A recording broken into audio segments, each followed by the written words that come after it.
Good afternoon. You finished.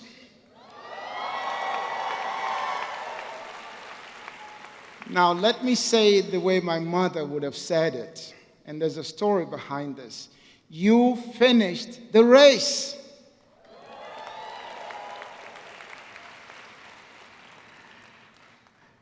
At the age of 10, the one time that I decided to invite my parents to come and watch me run a race at school, she was there, and for whatever reason, I couldn't complete the race. About 20 yards to the finish line, I stopped. And my mother was there, and she watched in horror. I went back home that day, and from that moment on, she would say to me, "You never finished the race." And she'll say it in the Nigerian accent, "You did not finish the race."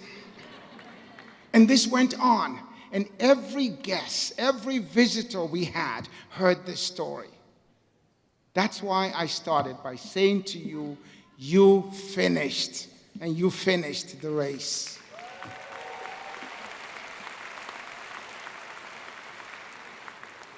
Good afternoon, distinguished faculty, esteemed guests, proud families, and most importantly, remarkable graduates. Today we gather together to celebrate what you have accomplished. This is a big deal. And I know you recognize it. And I know that your families and friends who are here to celebrate with you, they too recognize it. That's why this is important. Please indulge me for a moment as I share my personal story. 1976 was a year that changed the trajectory of my life forever. I had just learned through a newspaper publication that I was a recipient of a federal government scholarship to study industrial engineering in Nigeria. I pondered this grace that had been placed on me, this award and the essence of this award. I pondered what this would do, not just for me, but for members of my family. Up until that point, no member of my family had ever gone to a university. This was a big deal. I realized very quickly that I had a major decision to make. The first decision had to do with the venue of study. I was given three choices: the UK, Canada, and the United States. I had never been out of the country. I didn't have a frame of reference. There was not a single member of my family who could give me insight or guidance or direction. I decided that I needed to find the answer. I was at the crossroads of a major decision. My excitement was palpable, but so was my fear. Fear of the unknown, fear of making a bad decision. We had no internet at the time, and of course, no ChatGPT. There wasn't anything I could do to enhance my understanding about the options before me. But sometimes in life, inspirations can come from the most unexpected sources or places. I had a friend whose uncle drove a Ford Mustang, and this was 1976, and follow this algorithm that I used to make this decision. Follow it carefully. This uncle would drive around the neighborhood in this beautiful Ford Mustang. And this uncle had studied in America. And I thought, there was my decision right there. A Ford Mustang, a red Ford Mustang, and had studied in America. This was precisely all I needed to know to make my decision and to make my move. The image alone was not enough. But there are times in life when the image itself, the symbolism of it, can ultimately propel you in a direction that you may never have thought about. And I am saying to you today that you could be that source. You could be that symbolic gesture. You could present that image that ultimately unclutters that which confounds a very young and inexperienced person with untutored mind. Allow me a brief digression to tell you a story that's not necessarily about me, but about something that happened in America. And follow it carefully. The year was 1966. Lyndon Johnson was at the White House. Some of you may remember. Others of you would have to consult the history books for this one. Lyndon Johnson's nephew, Ryan, was the quarterback at Oklahoma State University. Oklahoma State University was having a miserable season that year, and so was Ryan, the quarterback. But, as you know, mediocre quarterbacks can be lifted up to the stuff of which legends are made if they defeat their arch rival in the final showdown of the season. It was the final showdown of the season. Oklahoma State University was down by 6 points. The ball was way back at their own 10-yard line. The clock ticked away with ruthless efficiency.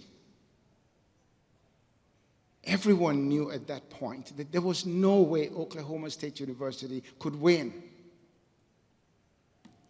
The coach, as a goodwill gesture, decides to send in all the graduating seniors to play out their final moment on the football field. Ryan huddles together with the players, and Ryan calls play number 13. Everyone was shocked. They were shocked because play number 13 had never been called before. And it had never been called before because it never worked in practice. But there they were. Miraculously, they execute the play. The ball is at the end zone. Oklahoma State University scores a touchdown. They end up winning the game. Ryan is carried shoulder high, the hero of the day and the hero of the game. At the end of the game, the coach says to Ryan, "Ryan, I am happy we won, but why in God's name did you call play number 13? And Ryan goes on to explain. Ryan says, "Coach, this was a very emotional game. When I huddled together with the other players, I took a look at Larry, a graduating senior, big balls of tears just rolling down his cheeks. I looked at his chest. On his jersey, inscribed was the number 8.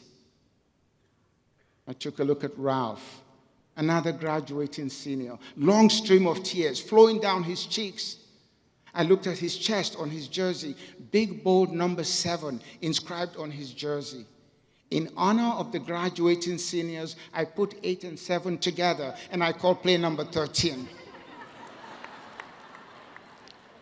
The coach was bewildered by this explanation. The coach says, "But Ryan, 8 and 7 don't add up to 13. And Ryan contemplates the pushback. And Ryan says, "Coach, you're right. But if I were as smart as you, we wouldn't have won this game." Why do I tell you this story? I tell you this story because there comes a time in life when the play that it takes to win the game simply doesn't add up. It's just like someone deciding where to go to study, what country, by looking at the fact that someone drives around in a red Mustang, and the person had studied in America. That is a reality. Why else do I share this story with you? Society teaches us to own your lane. Do you. That's the one I love the most. Be your own person. Control and manage your own destiny. That's what society teaches. I have no problems with that, except to say, if you're going to invent your own math, you better be ready to own the consequences of your own math, good or bad. It's hard to go wrong when you're a product of this great university. I'm taking you back to my story, which is almost ending. Having made my first big decision, the next decision, of course, was which university in America? The only place I could get that information at that time was the United States Information Services. So I visited. I spent about a day there. I discovered that in 1976, America had about 100 or so universities and colleges that offered a degree in industrial engineering. Then another major decision. Again, with no guide, no place to turn to get answers or insight. How do I pick one out of 100 universities? This was a big challenge for me. I had never experienced an earthquake. I had never seen snow. You get where this decision algorithm is going. What became clear was I needed to use the weather as a guide. And I started to check, and I realized Miami as a city had this beautiful tropical climate, and that the people here are really nice. I chose the University of Miami. You may not like my math, but I hope you understand what the results can produce. Throughout all of this, I learned that life is about the choices and decisions. I sort of knew that, but what I didn't know was the ferocity with which these decisions would come at me, the intensity, the complexity of each decision. I could never have predicted that. One of the books that had the most profound impact on my life is a book by Joe Epstein. The title of the book is Ambition, the Secret Passion. In this book, Joe Epstein says as follows: we do not choose to be born. We do not choose our parents. We do not choose the circumstances of our birth. We do not choose our historical epic. We do not, most of us, choose to die.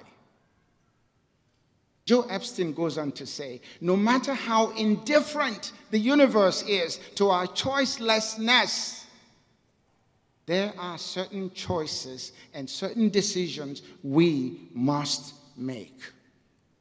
We decide, we choose whether to live honorably or dishonorably. We decide, we choose whether to live with a purpose or in drift. We decide, we choose whether to live courageously or in cowardice. He goes on to say, as we decide, as we choose, so would our lives be formed. You've made your first choice, your first major decision. You are here today because you finished. That in itself is a deliberate choice that you have made. There are two lessons here, but before I get to the lessons, the University of Miami was like a home to me. Everybody knew me here as a student. I participated, I immersed myself in the culture and life on campus. I headed multiple organizations here. Was fortunate to have been inducted as a student into Iron Arrow, the highest honor that the university offers. Miami was home. The university was home without question. I got a call one day right after my PhD from the chair of the Department of Industrial Engineering. He wanted to know if I would come to the University of Miami and become a professor here. I thought, why not? I came in, I interviewed, I got the job. And again, I was in another chapter of my life. I went on to become the chair of the Department of Industrial Engineering. Think about how improbable this journey could have been. Once a student, and then the head of the department of that very university, which was my only and first choice. And today, I am the interim dean. Do you see how improbable all of that could be? Do you see what can become of your life? I hope this helps you to think about what the future holds. I'm going to conclude with 2 lessons. The first lesson is your math. Choose your math. Whichever way you decide, it is conceivable that 8 and 7 could be whatever you wish for it to be. Choose your math and stand by your math. The second lesson is one of gratitude. People often say to me, we always see you smiling. I smile because I am happy, but most of all, I smile because my heart overflows with gratitude. Gratitude for what this country has given me. Gratitude for the friends. Gratitude for the colleagues.